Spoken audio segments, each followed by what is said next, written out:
Bom dia pessoal, tudo bem com vocês? Antes de começar o vídeo, vamos falar sobre um bafafá que tá tendo na mídia, que até agora eu não entendi por quê. No dia 23/11, o Itamaraty deixou claro que eles não iam convidar nenhum ditador. No dia 23/11 saiu a seguinte matéria: os ditadores da Venezuela, Nicolás Maduro, da Coreia do Norte, Kim Jong-un, da Cuba, Miguel Díaz-Canel e da Guiné Equatorial, Teodoro Miguama, não deverão receber convites para prestigiarem a posse de Jair Bolsonaro.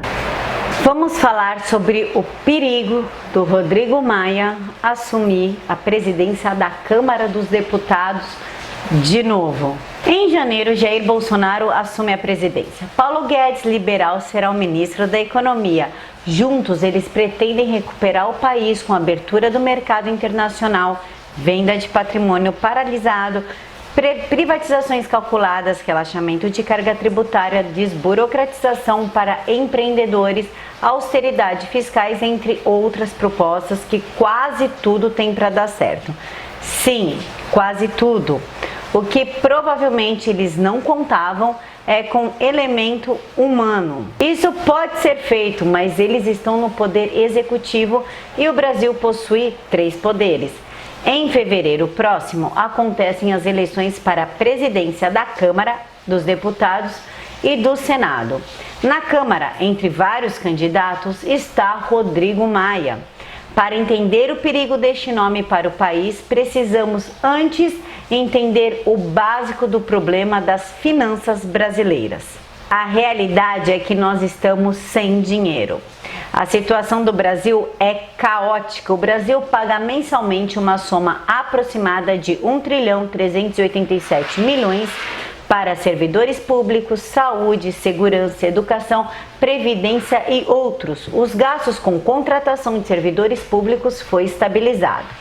Os gastos com saúde, segurança e educação foram controlados. O que nós chamamos de outros são os investimentos em infraestrutura, com estradas, ferrovias, aeroportos, portos, energia elétrica, saneamento básico e os demais. E esses estão andando a passos de tartaruga manca com cãibra, por falta de recursos há décadas. O que resta então resolver é a Previdência, que se entende por aposentadoria e assistência, que crescem vertiginosamente ano após ano. A Previdência ela se divide em aposentadoria e uma assistência social que é conhecida como LOAS. O LOAS, por sua vez, não pode ser mexido e nem precisa. Ele não pesa em nada no bolso dos brasileiros.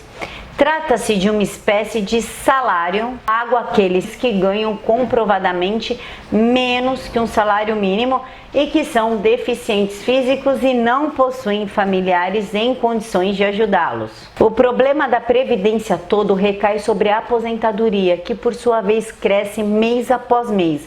Uma massa de novos aposentados somada aos antigos que só aumenta. Com a melhoria das tecnologias de medicina e qualidade de vida, em alguns lugares a expectativa de vida aumentou muito. Portanto, são mais e mais aposentados que precisam ser pagos, pois possuem seu direito adquirido sobre o benefício. É uma bola de neve sem fim. Então surgem algumas propostas da reforma que ainda estão sendo discutidas. O assunto é delicado e necessário. Ou Bolsonaro faz a reforma ou não governa. Simples assim, sem dó e sem dor. Está clara qual a situação do país? Uma dívida mensal de 1.387 bilhões que só cresce mês a mês e não encontra recolhimento de impostos ou retorno de estatais suficientes para pagá-la. Bolsonaro e Guedes estão conscientes disso e, ao que tudo indica, pegaram o boi pelo chifre para encontrar a solução que, repito, ainda está sendo discutida. Entenderam por que estamos sem dinheiro? O problema está aí, mas não precisa decorar números não, nem siglas ou se aprofundar demais. Basta entender que o Brasil está absolutamente sem caixa. Dificuldade para uns, oportunidade para outros. E alguns conselheiros de mercado dizem que aquilo que é dificuldade para uns pode ser uma excelente oportunidade para outros. Num cenário de Brasil quebrado, quem poderia, afinal de contas, lucrar com isso? A resposta é óbvia, gente, né? Quem? Os políticos, lógico. De um lado está o poder executivo, com Bolsonaro e sua equipe de ministros que precisam realizar as promessas de campanha e estão na mira da mídia, né? Da mídia e do povo. E do outro lado estão os poderes judiciário e legislativo, com menos holofotes e com menos reconhecimento por parte do povo, da população. Faz o seguinte, pergunta aí aleatoriamente nas ruas: o que faz um deputado e um senador? Experimente testar isso com seus amigos mais próximos. Testa o conhecimento aí dos seus amigos. Pergunta: qual a diferença entre a Câmara e o Senado? E o que significa o Congresso Nacional? E você vai ver a resposta deles e vai ver que eu tenho razão. O povo não é burro. O que se passa é que esses assuntos estão distantes do cotidiano. Do lado do poder legislativo estão aqueles cujas decisões ninguém fica sabendo. Tudo por debaixo dos panos. É mais ou menos assim. O legislativo pode gerar contas para o Brasil pagar, enquanto o executivo tem que pagar essas contas. Entenderam? E aí que entra Rodrigo Maia. Rodrigo Maia é o presidente da Câmara e, caso seja reeleito, terá o poder de, a partir da mesa diretora, escolher quais pautas serão votadas antes. Dos tipos de pautas que existem para votação, existe as chamadas pautas bombas, que se trata de um gasto muito alto para o Estado, que talvez o executivo não tenha condições de pagar. Assim cria-se uma terrível tensão entre o executivo e o legislativo em uma disputa de poder que foi apelidada de toma lá da cá, e sabendo da falta de dinheiro do Estado, o legislativo ameaça o executivo com as tais pautas bombas.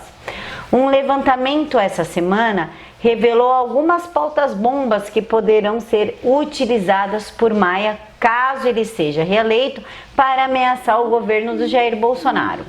Algumas dessas pautas: grupo, crédito de mais de 50 milhões pendentes de análise.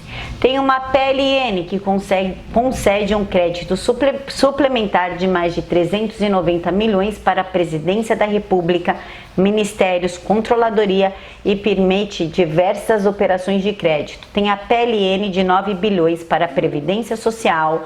Tem uma outra que concede crédito especial de 52 milhões para diversos órgãos da Justiça.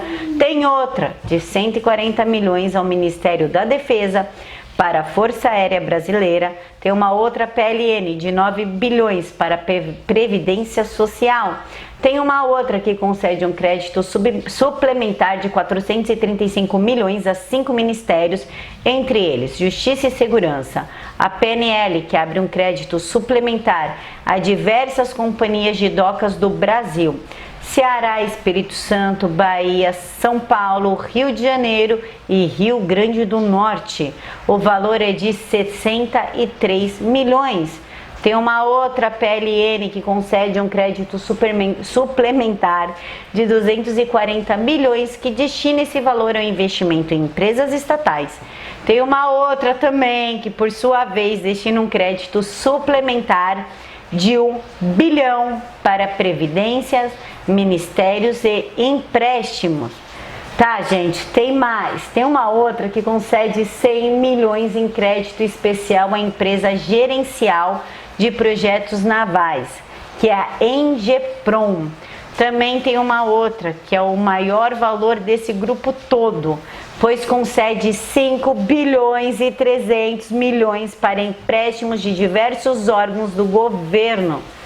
Tem uma outra que concede um crédito especial de 1,5 bilhão para empréstimos de diversos ministérios, como o do meio ambiente, defesa, ciências e tecnologia. Mas por que Rodrigo Maia e não os outros? É verdade que existem sim outros candidatos para a eleição da Câmara em fevereiro que podem ser tão nocivos quanto Rodrigo Maia, como João Caldas, por exemplo, que assumidamente é oposição do governo de Jair Bolsonaro há muito tempo, e neste momento você deve estar se perguntando: mas só o Rodrigo Maia pode causar preocupação? Pura dedução, e eu explico por quê. Vamos começar por novembro. No dia 10, a notícia de que o Congresso havia armado uma pauta-bomba de 249 bilhões para Bolsonaro. No dia 12, João Caldas se reuniu com Bolsonaro para pedir apoio às eleições da Câmara em fevereiro. Eduardo Bolsonaro se reuniu com Paulo Guedes no dia 13 e declarou que desejava evitar as tais pautas bombas. Sim, a lista aí de cima que eu acabei de falar. No dia 14 foi a vez de Rodrigo Maia se reunir com Jair Bolsonaro para tratar o mesmo assunto, a presidência da Câmara. Desta reunião, Bolsonaro declarou que, aspas, obviamente que o Rodrigo tem seus interesses e eu tenho os meus, fecha aspas. Quais seriam os interesses de Rodrigo Maia, hein? A presidência da Câmara em fevereiro. E quais são os interesses de Bolsonaro? A segurança da economia. Ou seja, que a Câmara não solte nenhuma dessas pautas bombas que pode quebrar definitivamente o país e que muito possivelmente vai ter que adiantar alguma coisa da reforma da Previdência, para não cair tudo no colo do capitão no ano próximo, agora 2019. Pelo visto, não deu certo. A preocupação de Eduardo Bolsonaro e de Paulo Guedes eram sim as pautas bombas. Aspas, a reunião foi junto com o futuro ministro da Economia, o Dr. Paulo Guedes. Apenas uma rotina, alinhamento de ideias para fazer um canal, uma orientação que visa principalmente evitar a votação de pautas bombas, alinhar a comunicação para não ter qualquer tipo de ruído, disse Eduardo Bolsonaro, segundo o site Antagonista, no próprio dia 13 de novembro. Já nesse mês de dezembro, no dia 11, o Bolsonaro reclamou das pautas bombas preparadas para explodir em suas mãos. Segundo a Folha, né, gente? No dia 12, o site do Congresso em Foco afirmou que, aspas, Rodrigo Maia usa a pauta bomba para tentar se reeleger, fecha aspas. Eu acredito que esses fatos seriam suficientes para entender que Maia não joga pelo Brasil, ele joga por si só, joga o seu próprio jogo. E o Brasil que se dane, né, gente? Ele não tá nem um pouco preocupado. E o Bolsonaro, como fica nessa? A pergunta, na verdade, é para o brasileiro. Seja eleitor do capitão ou não, como que o Brasil fica?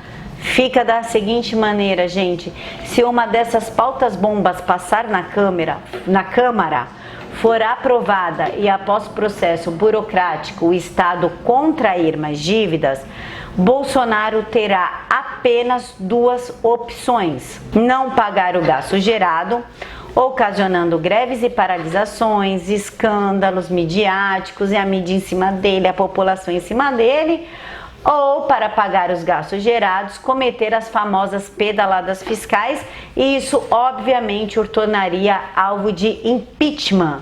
Não é tese de maluco não, viu, gente? É a leitura da realidade. Os filhos de Bolsonaro já declararam que não querem Rodrigo Maia na presidência da Câmara. Eles sabem que o motivo é este: Maia tentará a todo custo ameaçar Bolsonaro com essas pautas bombas, e esta é a arma que o Legislativo tem contra o Executivo. O nome escolhido há aproximadamente uma semana para o Tribunal de Contas da União, o famoso TCU, é José Múcio Monteiro, que dias atrás elogiou Lula na cara do ministro Sérgio Moro durante o discurso de posse.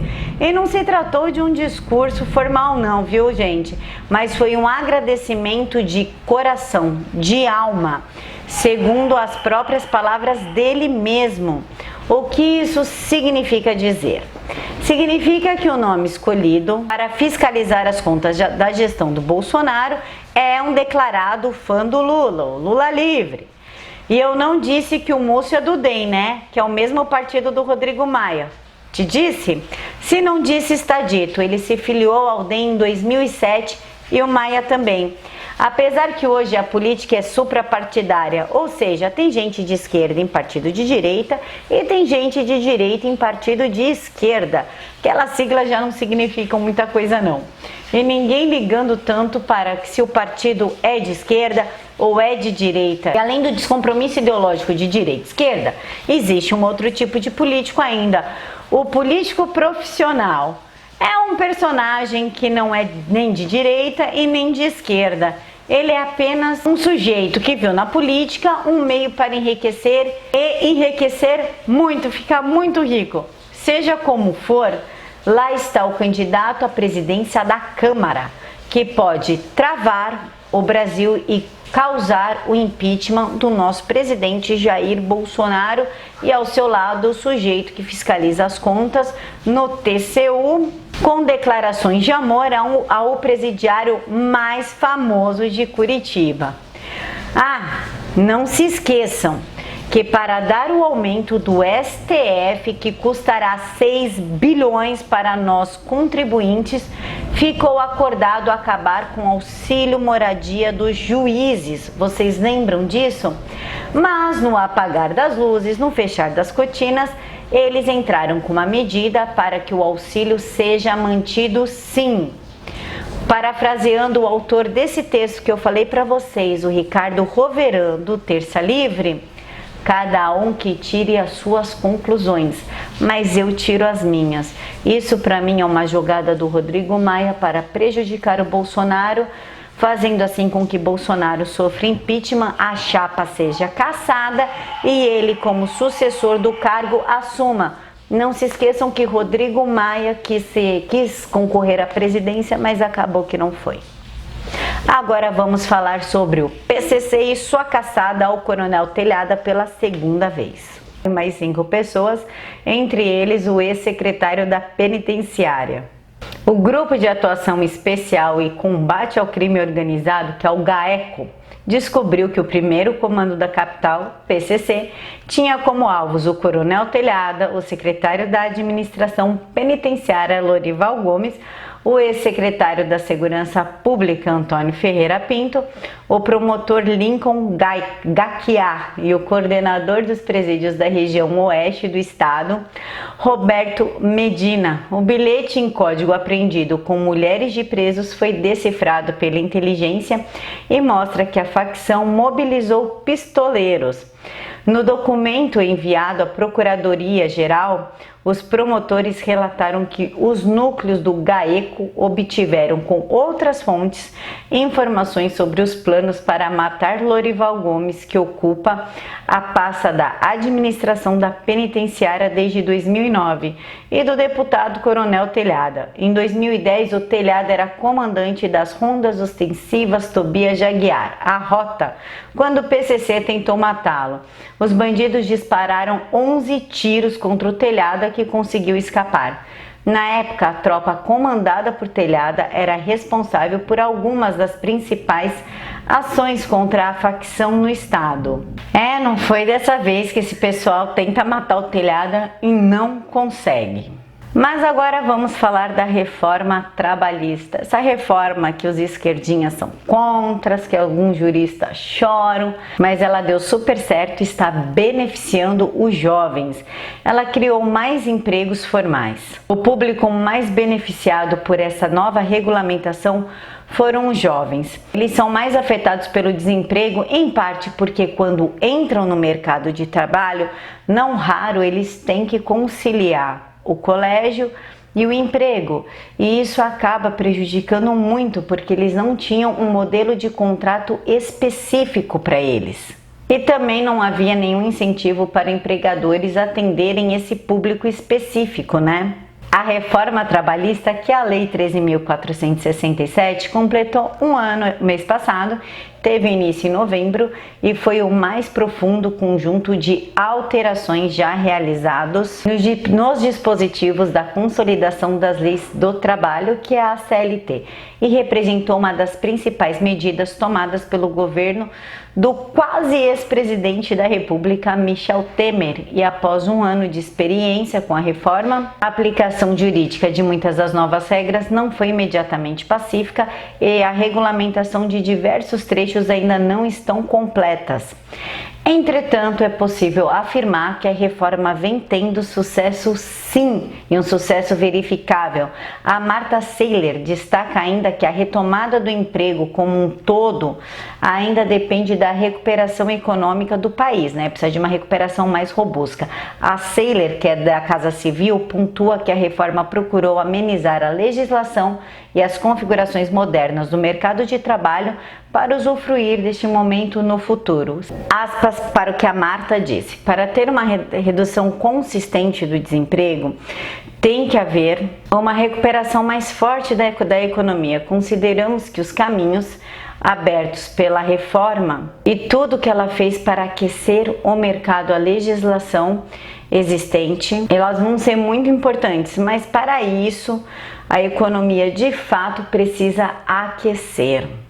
É isso aí, para quem era tão contra a reforma trabalhista, que ia dar errado, que ia ter um monte de pessoas desempregadas, torceu contra, mas não deu certo. A reforma tá aí, tá ajudando, está empregando, graças a Deus. Agora vamos falar um pouquinho sobre agressores, esses covardes que agridem suas esposas dentro de casa, as crianças, os idosos. Isso se aplica para mulher também, porque tem mulher que agride, tem mulher que abusa. Eu conheço mulher que espanca marido, tá? E eu não tô brincando, não dá risada. Eu conheço mulher que espanca marido, sim.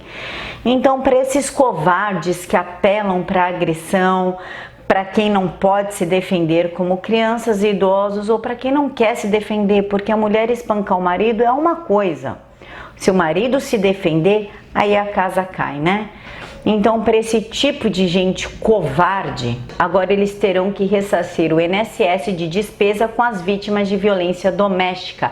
O PLS de 282/2016 da senadora Marta Suplicy estabelece o ressarcimento aos cofres públicos e não exclui a responsabilidade civil de quem praticou a violência doméstica e familiar. A reunião para discussão desse projeto de lei está marcada para quarta-feira agora, dessa semana. Vamos ficar de olho na pauta da Comissão de Assuntos Sociais, que é o CAS, e prevê que condenados por violência doméstica e familiar contra a mulher podem ser obrigados a ressarcir os cofres da Previdência Social por benefícios pagos em decorrência desses crimes. A decisão da CAS é terminativa. Se aprovado na comissão e não houver recurso para votação em plenário, o projeto segue para a Câmara dos Deputados. O projeto estabelece que a Previdência Social poderá ajuizar ação regressiva contra os responsáveis por esse tipo de crime, após o fim da possibilidade de todos os recursos que ao trânsito em julgado da sentença. O texto também estabelece que esse ressarcimento aos cofres públicos não exclui a responsabilidade civil do agressor. Segundo Marta Suplicy, é fundamental que os agressores sejam responsabilizados, coibidos, controlados e reeducados para o respeito à dignidade humana. Cremos que a exigência de ressarcimento pela Previdência Social dos gastos com benefícios que não precisariam ser concedidos se não houvesse a violência doméstica possa ser mais um instrumento para inibir este comportamento agressivo e violento, disse a Marta na justificação do projeto. O relator, que é o senador José Pimentel, é super favorável ao projeto, né, a essa medida. Torcemos para que realmente dê certo. E para finalizar o vídeo, na quarta-feira os nossos políticos estão aprontando uma para nós. Vai ter uma sabatina para quem vai ficar na presidência da CCNJ, da CCJ, enfim. Mas também tem uma pauta com 30 itens. Entre esses 30 projetos está o projeto que altera a lei da responsabilidade das estatais, ou seja, políticos que estão há 3 anos em presidência de partidos políticos e seus familiares até 3º grau não podem ocupar cargo em estatais, não pode, isso está na lei. Porém, eles querem derrubar essa lei para colocar cabides de emprego, seus parentes em cabides de emprego nas estatais, e nós não podemos permitir isso. Vamos ficar de olho porque é mais gente para a gente pagar, é mais o famoso assessor Aspone, né? Assessor de P nenhuma, né? Nós não precisamos mais de Aspone dentro das estatais, é isso que esses políticos querem fazer. Eles querem voltar a permitir que quem ocupou cargo em partido político ou em campanha eleitoral nos últimos 3 anos seja indicado para ocupar cargo das estatais e que também extingue a proibição de parentes até o 3º grau de dirigentes de partidos, deputados, senadores, vereadores, ministros, secretários de Estado e outras autoridades. Isso é, a gente vai ter que aguentar todos os parentes desse povo, né? E não, nós não vamos. Vamos ficar de olho na votação. Se isso for aprovado, eu aviso vocês. Só pra gente dar risada, nessa segunda-feira, em entrevista, Temer disse que Dilma é uma senhora correta e honesta e classificou o seu mandato como semi-parlamentarista e disse que nunca desconfiou da sua antecessora. Não, ele nunca desconfiou, porque ele é um coitado inocente. Querido Temer, você sabe que você vai dividir a cadeia com Lula logo que passar a faixa presidencial pro Jair Bolsonaro e não vai mais poder ver a Dilma porque ela também vai ficar presa.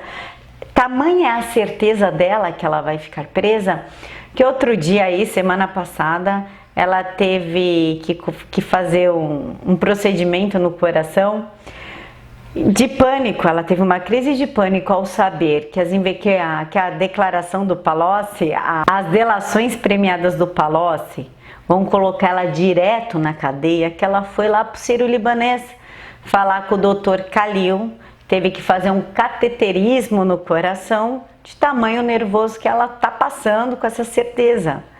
Então, só para esclarecer que ela não foi pro SUS e também não foi atendida por médicos cubanos, tá bom? E se você emendar que não existe mais médicos cubanos por causa do Bolsonaro, é uma mentira. É falácia, é factoide, porque quem tirou os médicos cubanos daqui foi própria Cuba, porque o Bolsonaro queria regulamentar o salário deles, deixar só para eles e dar asilo para os cubanos. Lógico que eles teriam que passar pelo Revalida. Cuba pensou, lógico que não. Primeiro que eles não são médicos, segundo que nós vamos perder a boquinha e terceiro que se conseguir asilo a gente perde os nossos escravos. Jamais, Jair, esqueça, podem voltar, tá bom? Então é isso, pessoal. Fiquem todos com Deus e até mais. Tchau!